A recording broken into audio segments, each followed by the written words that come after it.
Good morning and welcome to the Ask Weldon Show, episode 222. Today, we have so many good questions. In fact, I'm going to make that the title of this show. So many good questions, because I don't even know which one to feature in my clickbait title. Hello, my name is Weldon. This is the Ask Weldon Show. I am a sport and exercise psychology trainer, and I have a master's degree in sport and exercise psychology. Fancy that. I've been coaching professional esport athletes for the last 4 years in mindset and performance psychology, as well as in the game called League of Legends. And this is the show where you call in any of your questions to me and I answer them. You can use the Anchor app, anchor.fm/Weldon Green. Just download the app. I don't support it in any way, like in terms of sponsorship or whatever. It's one of the best apps for call-in questions, because you go to my profile and you click message me, and it's an audio message. You use your phone mic, and it makes you sound amazing. They have some sort of, the processing thing they put the sound through, and it gives you this radio-esque sounding voice, heightens the bass or makes you sound pretty and takes out the hiss if they can. And you'll see from the questions today that although one of them does sound a little bit like it comes from a phone, the other two all three of them sound kind of like you would hear on a radio or something, like pretty decent sound quality. Not like it's coming through a cheap phone microphone. Okay, so anyway, send me your messages there. I put them on the show, I answer them. And you can check out the pre- and post-show, twitch.tv/mindgamesweldon. I do this live every single day, 6:30 p.m. Los Angeles time. And you can follow me on Twitch and turn on notifications, click, and it will give you a little pop-up with the title of the show for the day, and then you can come in, and for about an hour before and after, I will answer questions in chat. We'll get into the nitty-gritty of things in detail that you maybe couldn't get on the show because it's too general for you, and we can solve your problems and cure what ails you. That's not a promise, but that's the hope. All right, let's jump into the show.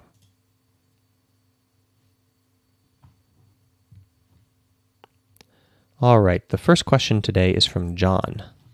Frustration and anger when gaming.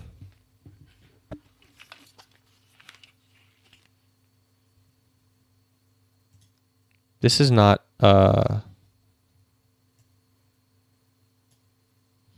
playing on my stream. Interesting. 1 second. All right, well, I'll download the audio and throw it in. Can you guys hear it on Twitch?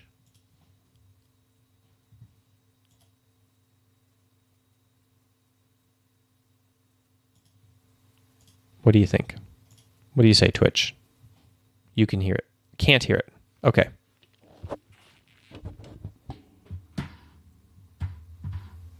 How about this? Hey, Weldon.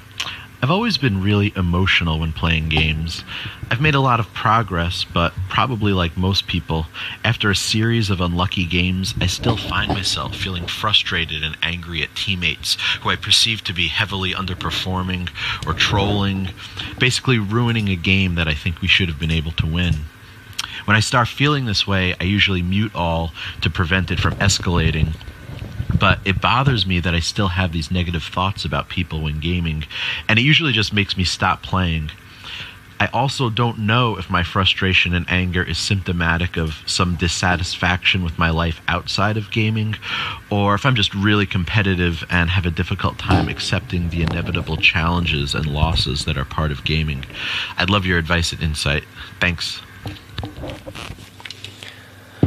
All right, so for some reason my desktop audio capture broke, and so you can't hear the amazing quality of sound, John's voice, because I'm playing it through the microphones into my mic. But let's answer the question anyway.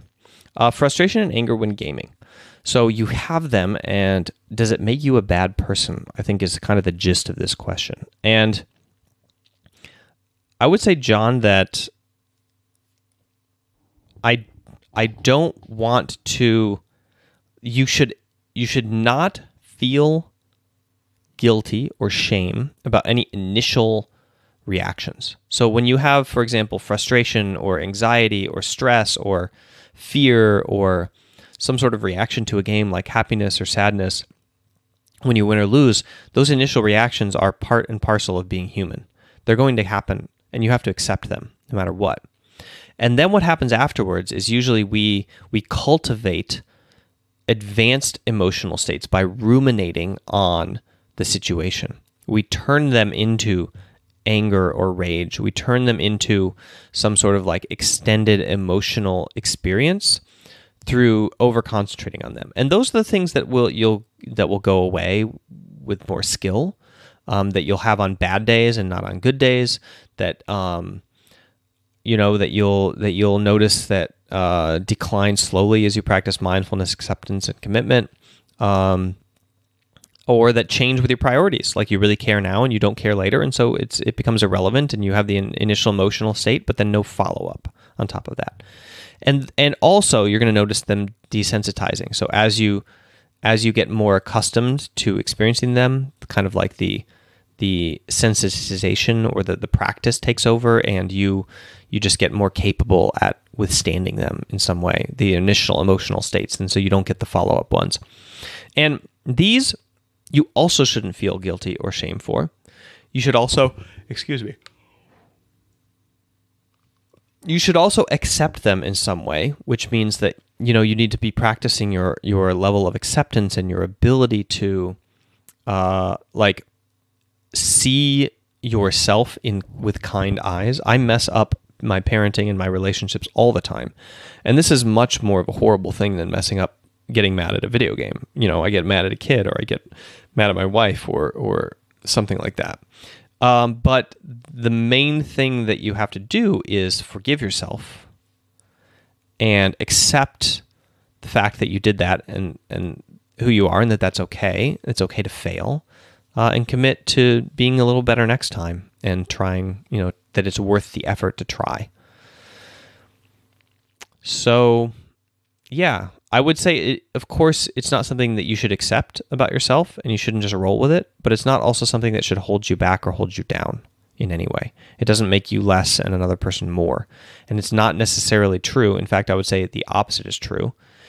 Somebody who can handle that is not better than you in any way. They're just different. There are very few elevated humans, that are Buddhist nirvana monks that have everything figured out. Everybody has their buttons, right?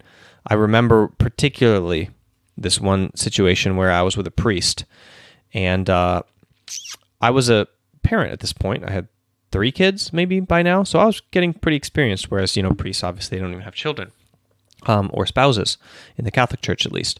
So we're meeting, and he says, the kids are running around, and I go to parent them. I'm going to calm them down, lower their energy level, get them doing something quiet. And he says, "Oh, no, let them be kids, let them run around." And I'm thinking in my head, this is a bad idea, because first of all, energy begets energy. So when kids go crazy, they go more crazy. Secondly, I'm pretty used to my kids being crazy, so I can just sit there as an eye in the center of the hurricane and focus on something if I need to. But I don't think non-parents are used to that. Just look on an airplane flight, and you see non-parents freaking out about kids, and parents are just kind of like trying to calm them down and parent them. And the tolerance level of somebody who doesn't have a kid is very, very low, because they're not exposed to it, right? It's simple exposure, okay?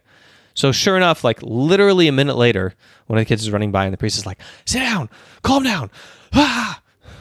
So a lot of this is about like how people are different, right? Because like obviously he has a lot of capabilities, this priest, that I could never even fathom in terms of his tolerance level of certain aspects of life, right? But I had the advantage of exposure in this case. So make sure that you do understand and accept who you are, but don't identify with those traits. And certainly don't identify in terms of like a scale of like, well, this person versus me. Just continue to work and accept and progress. And always remember, don't try to change yourself in terms of the initial reaction, right? Those are human. You evolved those.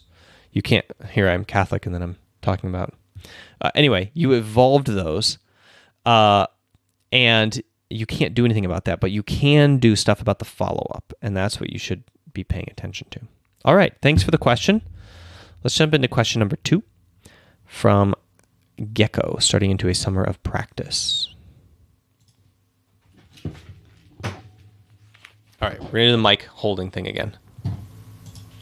Hey Weldon, I just finished my last exam in school today, and now I got loads of time throughout the next months over the summer to practice.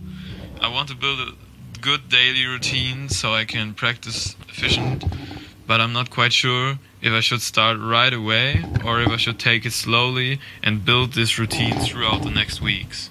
What's your opinion on that? And if you got any other tips to start into a practice phase, you can give them to me. Thank you.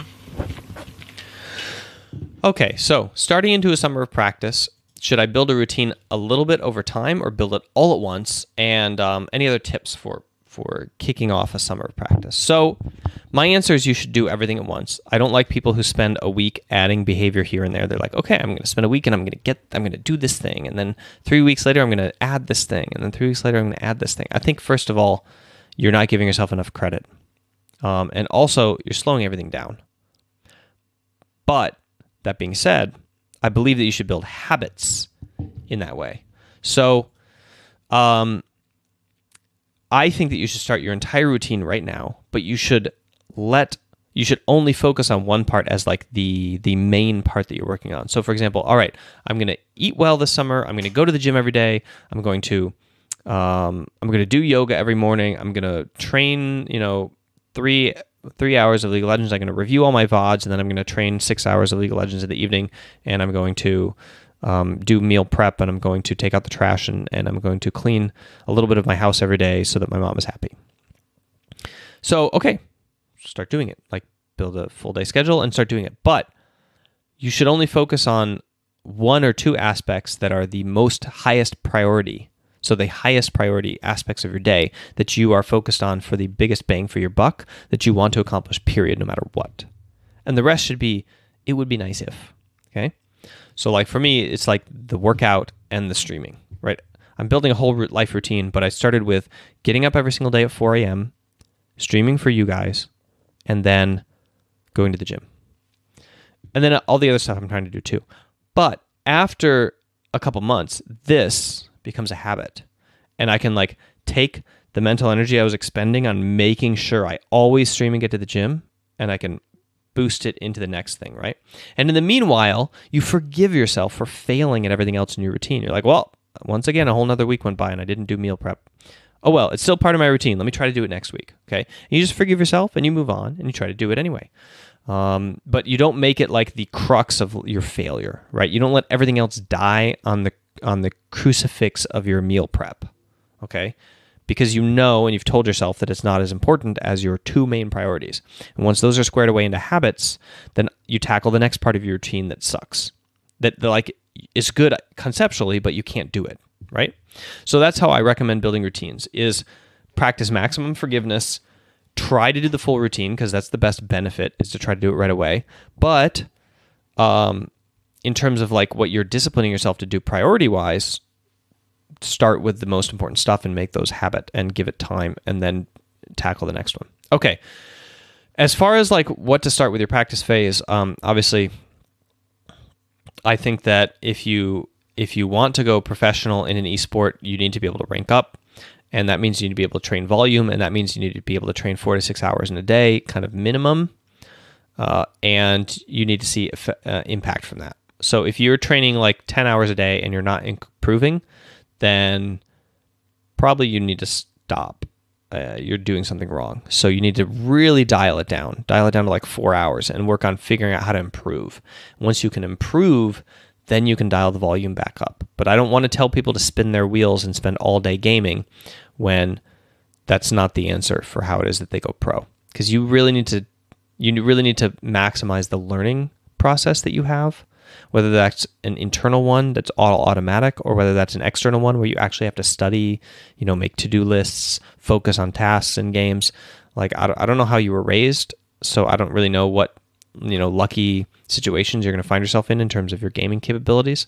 But, yeah, you really need to answer that question first. If you train 4 hours and you're getting better all the time, great, increase it to 5. If you're training 5 hours and you're getting better all the time, great, increase it to 6. If you're starting to plateau, and you increase it to 7 and you're still plateauing, and you increase it to 8 and you're still plateauing, then dial it way back down to like 4 hours and work on something else. Work on some system of your gaming. and your study that you can use to improve how you play. Like get a coach, go to one of those websites where you can get a free coach. Get somebody to look at your game, watch a model play, like a more pros play, take notes, analyze the game, take a game theory class. I don't know, whatever.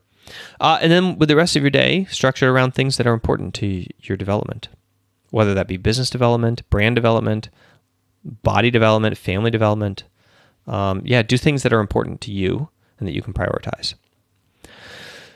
All right. Last question. Before I get into the last question of the day, I wanted to promote the Mac program. Make sure to check it out. It's my training program that I try to use to answer the question, how can I train each and every one of you, even though there's only one of me and there's bajillions of you? And I'm spending most of my time working in mass, right? And the answer is this online video course, because it's a video, so everybody can push play. There's 47 videos. It takes you through the same program that I use with TSM, CLG, G2 to win all the championships that I've won. And it's the mindfulness, acceptance, commitment are the three main principles of mental resilience that I want to take people through at the very beginning. And this is the program that I recommend for tackling them on your own. Each day is a little mini lecture and then a mindfulness training session. And it's $30 for full lifetime forever access. But of course, it's actually $25. I just put it at $30 and give it a $5 discount. So you use the code AskWeldon, the name of the show, in order to signify that you come from this show when you buy it, so that I know how many people are watching and clicking through. Okay, what else about this program? Yeah, lifetime access. Like I said, it's one of those that it just keeps, as many times as I upgrade it, you will have access to the new version. Right now, at least. If you're seeing this in the future and it's already an app, then you're out of luck.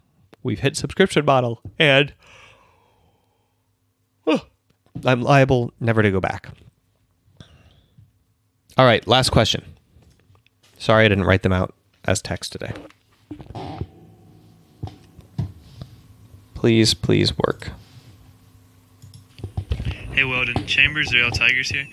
I was wondering, in games and in assignments that I do, I tend to lose the beginning some of the time. So like in League at level 3, losing a trade, or like in a fighting game, losing the first 25% of your health before they even get scratched. Or in homework or something, and losing or procrastinating and like not doing anything the first day of the 3-day assignment. So I was wondering, how do you learn to like come back after an initial loss and make it a bigger gain and break even? Or what are the mental steps to reset after losing like a first engage or a first duel or getting behind? Thanks, man. You guys couldn't hear the beautiful birds chirping probably behind his voice, but it sounded like he was living in a very nice climb there. All right. How do you handle falling behind at the start? How do you mentally reset after first getting behind, and is there a comeback mentality? So there is a comeback mentality. It's the underdog mentality, where you start off as an underdog. And it's a really good one to get because it's nothing to lose, everything to gain. So if you go down 25% in your first fighting game thing, then you should be like, oh, okay, literally I've lost. It's over. So now I have nothing to lose. Now if they lose, they look like a goon, right? Because they knocked me down 25% and they're at 100%, so they should win the game. So if I win everything. And if they lose everything. And if I lose nothing because I'm already at 75%, so I'm expected to lose anyway. So there you go. If you get this assignment done now, it's all win-win, right? So the underdog mentality is the comeback mentality. That's the one that you should try to cultivate. How do you mentally reset after first getting behind? I like to imagine that I think the way that I coach this, actually, it's not like a reset or a mental reset. It's a skill. It's something you have to practice very hard, which is focusing on the present, forgetting about the past. Don't ruminate on it. It's gone, right? The present is the only thing that exists. There is no future. There is no past. There is no time dilation travel thing. There is only just now. Everywhere in the universe at this exact moment, there's just now. So anything that has happened before is already over with. It's just now. So evaluate now and then respond as now needs for your response. You missed a day of homework. completely irrelevant because it no longer exists. Now you have the other 2 days for the assignment. Now is now. Are you working on it now? No. Then you're not working on it now, so start working on it. Everything else is irrelevant. So that's kind of like a philosophical mindset that you can practice. The skill set needed to accomplish it is called mindfulness. Obviously, it's something you can train and improve over time. And you focus on the present, not the past, the future. Focus on the task, not the outcome, and focus on non-judgmental evaluation. So not judging, not evaluating yourself, not feeling shame, not feeling guilt, just non-judgmental evaluation of the practical realities of what is needed. And then you execute, and you do. So that is like the performance mindset, right? That's how you do it. What you're asking for is how to mentally reset, which is how do I get my emotional cocktail squared away so that my emotions are balanced again so that I can focus? And that's a hack. That's like a way of like striving to find some sort of weird equilibrium so you can be in flow again or feel motivated.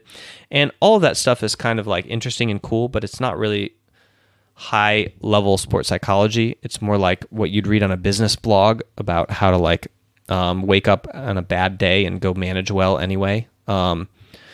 It doesn't hold up in high resilience situations where the world is threatening you at every turn. So, but just in case you want to hack, one of the things that I have found very successful in resetting my mentality when I get behind is gratefulness conditioning. So if you have been training gratefulness and you've been listing things that you're grateful for and you've been like living in a mindset of gratitude, then you can just think of things that you're grateful for. And generally speaking, it'll first world problems the other things that are going wrong, and you'll be like, yeah, it's not a big deal. And you can just like do then, and you're not ruminating or cogitating about it anymore. All right. That's the show for you today, guys. Thanks so much for sticking with me, and apologies for the sound malfunction. I will get that fixed. It's not like something I can fix in the middle of a stream because obviously I would have to stop and restart OBS. So I just dealt with it in terms of putting the microphone there, and hopefully the sound came through okay for you. And make sure to check out the Mac program, mindgames.gg/MAC. Use the code AskWeldon, and I will see you guys tomorrow. And I'm going to Twitch right now, so just make sure to check out Twitch if you want to watch the live show.